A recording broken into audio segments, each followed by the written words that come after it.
Bismillahirrahmanirrahim. Assalamualaikum warahmatullahi taala wabarakatuh dan salam sejahtera.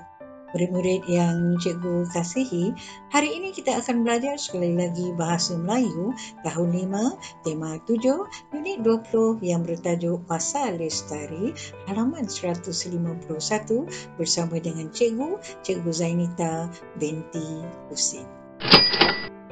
Baiklah murid-murid, objektif pembelajaran pada hari ini diharapkan agar kamu dapat mendengar dan memahami dan memberikan 3 daripada 4 respons terhadap maklumat yang diujarkan.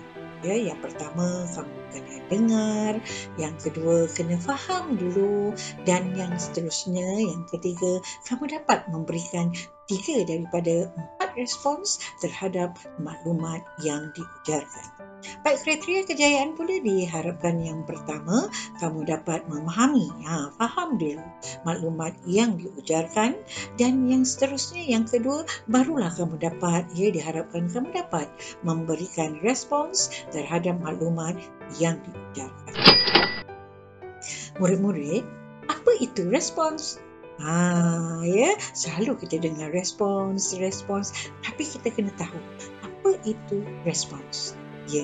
Respons ialah sesuatu yang disampaikan atau dilakukan sebagai tindak balas terhadap sesuatu soalan, perbuatan, keadaan dan sebagainya. Setelah kita faham apa makna respons, barulah kita dapat jawapan yang lebih tepat berdasarkan soalan-soalan ataupun perkara-perkara yang diujarkan. Baiklah, apa kata mari sama-sama kita saksikan paparan yang dipaparkan ini. Pasar Lestari. Semasa aktiviti Kelab Lestari Alam, Cikgu Zakwan menerangkan cara-cara untuk menjaga kebersihan pasar basah. Jadi, cara-cara untuk menjaga kebersihan pasar basah, yang pertama, tidak menjalankan aktiviti penyembelihan.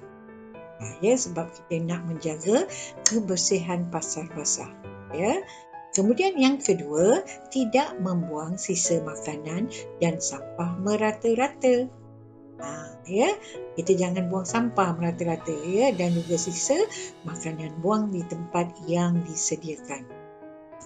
Baik, seterusnya, gunakan beg mesra alam.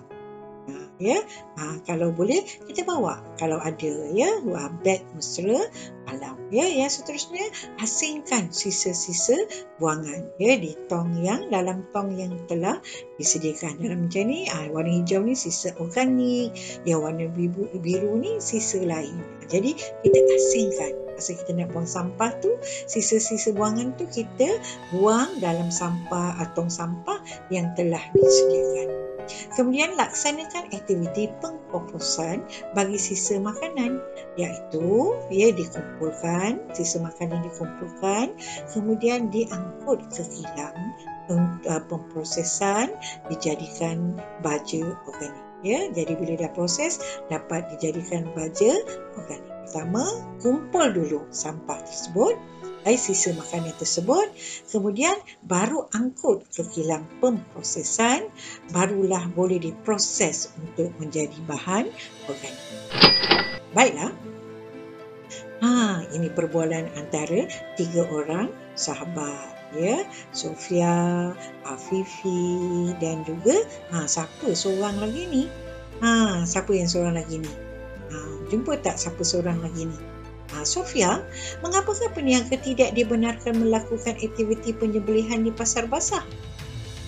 Jadi Sofia menjawab, para peniaga tidak dibenarkan melakukan aktiviti penyembelihan di pasar basah bagi mengelakkan pencemaran sungai. Sebab tu tidak dibenarkan aktiviti penyembelihan di pasar basah supaya dapat elakkan pencemaran sungai. Jadi, apakah cara lain untuk menjaga kebersihan di pasar basah? Tadi kita dah bacakan macam mana cara nak jaga kebersihan. Jadi, Sofia jawab apa di sini. Kemudian dijawab pula ni, ada pertanyaan satu lagi. Afifi, bolehkah kamu terangkan proses pengkoposan sisa makanan kepada kami semua? Jadi Afifi juga terangkan. Baik, Sofia menjawab, cara lain untuk menjaga kesihatan di basah-basah adalah dengan tidak membuang sisa makanan dan sampah merata-rata. Jadi bila Sofia dah jawab, tadi sahabat yang satu lagi ni tanya Afifi, bolehkah kamu terangkan proses pengkoposan sisa makanan kepada kami semua? Jadi Afifi menjawab, proses pengkoposan sisa makanan dilakukan dengan mengasingkan sisa-sisa buangan. Kemudian sisa-sisa buangan tersebut dikumpulkan lalu diangkut ke kilang pemprosesan untuk dijadikan baja organik. Ya. Tadi kita dah nampak pada paparan sebelumnya, ya. Nampak gambar lori, kemudian nampak gambar baja. Mula kena kumpul, lepas tu lori angkut untuk diproses, setelah diproses jadi baja. Cara untuk menjaga kesihatan basah-basah juga telah diterangkan pada gambar sebelumnya, iaitu dengan tidak membuang sisa makanan dan sampah merata-rata. Kenapa tak boleh menjalankan penyembelihan? Untuk mengelakkan pencemaran sungai. Macam mana proses pengkoposan sisa makanan dilakukan? Pertama, mengasingkan sisa-sisa buangan. Kemudian sisa buangan tu dikumpulkan lalu diangkut ke kilang pemprosesan untuk dijadikan baja organik. Sekarang tibalah masa untuk uji minda. Jangan susah hati. Soalan tak susah, ya. Apa kata? Jom sama-sama uji minda. Ini merupakan soalan suaikan, ya. Latihan dialog. Suaikan gambar dengan arahan berikut. Ini arahan. Siti simpan buku di tempatnya, kata cikgu kepada Siti. Siti simpan buku di tempatnya, kata cikgu kepada Siti. Jadi kita tengok gambar nombor 1, lelaki, takkanlah Siti kan? Tu gambar nombor 2, Siti. Jadi Siti jawab, baiklah cikgu, saya akan simpan buku di tempatnya. Jadi itulah dia jawapan yang sesuai. Ali baca buku muka surat 30, kata cikgu kepada Ali. Ya, baiklah cikgu, saya akan baca buku muka surat 30. Dah jelas nampak lelaki dan perempuan. Takkanlah lelaki nama Siti kan? Senang. Ya, baik, seterusnya kita saksikan soalan seterusnya.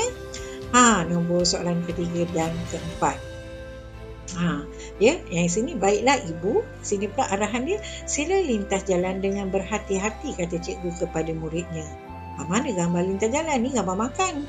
Ni gambar lintas jalan. Senang je. Jadi cikgu apa? Jawapannya sini, baiklah cikgu, selamat tinggal. Jadi yang ke bawah ni pula arahan dia apa ni? Dialognya. Abu, makanlah menggunakan tangan kanan, kata ibu kepada Abu. Kan? Jadi di sini kita jelas dah jawapannya pun kita dah boleh suaikan. Jadi gambar makan ni mestilah ni, baiklah ibu, kata Abu. Kan? Kemudian murid-murid jawab, baiklah cikgu, selamat tinggal. Itu jawapannya, ya. Suaikan mengikut dialog yang betul. Baiklah. Tahniah cikgu ucapkan kepada semua murid kerana telah berjaya menjawab soalan yang cikgu berikan tadi. Ini pula merupakan QR code dan pautan skema jawapan bagi soalan Latih Tubi Sistem Bahasa Modul Kuasai Bahasa Melayu tahun 4 hingga tahun 6. Ya, jadi murid-murid tahun 4, tahun 5, tahun 6 boleh menjawab soalan Latih Tubi Sistem Bahasa yang telah cikgu muatkan dalam modul Kuasai Bahasa Melayu. Ya, cikgu harap kamu dapat menjawab dengan lebih baik dan lebih tepat lagi. Dan bolehlah merujuk skema jawapan, ya, untuk memastikan jawapan kamu itu betul dan tepat. Baiklah, itu sahaja. Sekian. Selamat maju jaya. Bintang 7 sinar berseri, bulan purnama datang menerpa. Ajaran guru mesti ditaati, mana yang dapat jangan dilupa. Itu sahaja. Sekian. Wabillahi taufiq wal hidayah. Wassalamualaikum warahmatullahi taala wabarakatuh.